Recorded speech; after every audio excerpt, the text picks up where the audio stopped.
बिस्मिल्लाहिर्रहमानिर्रहीम अस्सलाम वालेकुम। स्कार्दो टीवी के साथ मैं हूं मोहम्मद अफजल।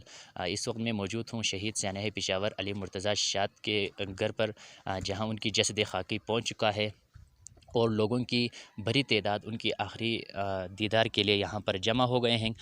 इनकी नमाज जनाजा बाद अज़ नमाज ज़ुहरैन जामा मस्जिद स्कार्दो में अदा की जाएगी।